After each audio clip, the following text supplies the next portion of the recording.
அன்பு நெஞ்சங்களே, உனக்காகவே வாழ்ந்து கொண்டிருக்கிறேன். உனக்காக கனவு காண். கனவு மிக மிக முக்கியம்.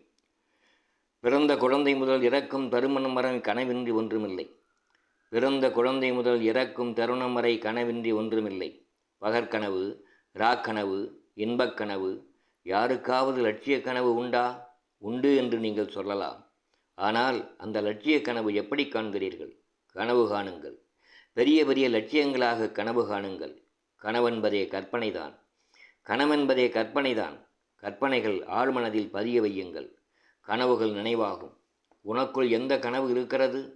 பணக்கனவு, பெண் கனவு, பேரின்பக் கனவு, எத்தனையோ எடுபடாத கனவுகள். எந்த கனவாவது லட்சியத்தோடு உண்டா? உனக்குள் இருக்கும் நீ உணர்ந்திருக்கிறாயா? உனக்குள் இருக்கும் நீ உணர்ந்திருக்கிறாயா? உன்னையே நீ உணர்ந்தபோதுதானே உனக்குள் இருக்கும் உன்னை உணர முடியும். உன்னையே உணராமல் படுத்து கிடக்கிற போது உனக்குள் இருக்கும் உன்னை நீ எப்படி உணர முடியும்? இவனை வீழ்த்தி காட்டுவேன் என்பதும், அவனை வென்று காட்டுவேன் என்பதும், என் கோபத்தை அவனிடம் காட்டி போக்குவேன் என்பதும் அழிக்கும் கனவுகள் இல்லையா? ஒரு ஆடவன் பெண்ணை கனவு காண்கிறான். ஒரு பெண் ஆடவனை கனவு காண்கிறாள். ஆனால் சாதிக்கும் மனிதன்தான் சாதனை எப்படி இருக்க வேண்டுமென்றே கனவு காண்கிறான். திரைப்படத்தை பார்த்துவிட்டு வரும்போது சிறிது நேரம் நாமே கதாநாயகர்களைப் போல நடந்து கொள்வோமே, அந்த மனநிலை. அடுத்தவனின் பதிவுகளை நமது கனவுகளாக இருக்கும் வரை, அடுத்தவனின் பதிவுகள் நமது கனவுகளாக இருக்கும் வரை உனக்குள் இருக்கும் நீ வெளிவரவே முடியாது. புரிந்துகொள். நீ தனித்தன்மை வாய்ந்தவன். உன்னை நீ புரிந்து கொண்டால் உலகுக்கே வழிகாட்டலாம். புரிந்ததா? உன்னை நீ புரிந்து கொண்டால் உலகுக்கே வழிகாட்டலாம். வேண்டாம், உலகுக்கு நீ வழிகாட்டவில்லை என்றாலும் கூட உனக்கே நல்ல வழி உண்டாக்குபவனாக மாறலாமே.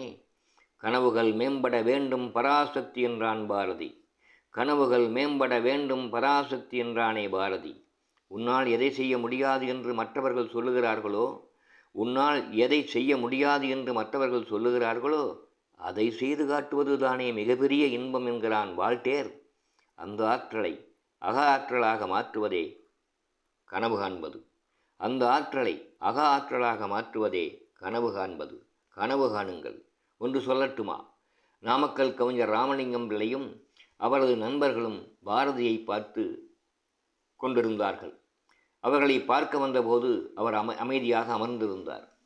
கவிஞர் பாரதியிடம் வேண்டினார், பாருங்கள், நாங்கள் உங்களுடைய பாடலை கேட்க வேண்டும், நீங்கள் பாடுங்கள் என்று கேட்டார். பாரதி சொன்னார், என்ன, பாட வேண்டுமா?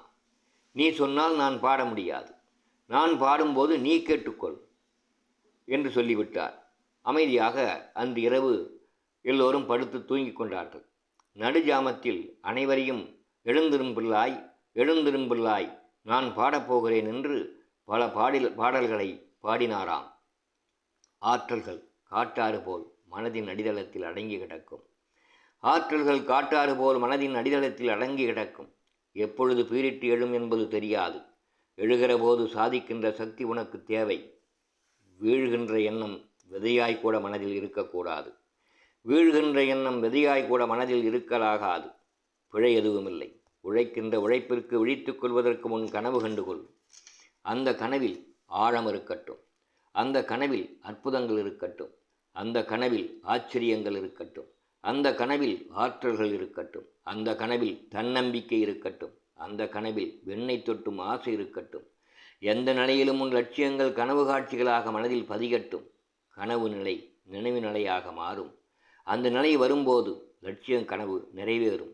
சூழ்நிலைகள் உனக்குள் நினைவாற்றல்களை உணர்த்தும். அப்பொழுது விழித்திடு, விழித்திடு, விழித்திடு, விழித்து எழு, விழித்து எழு, விழித்து எழு. சாதித்து விடு.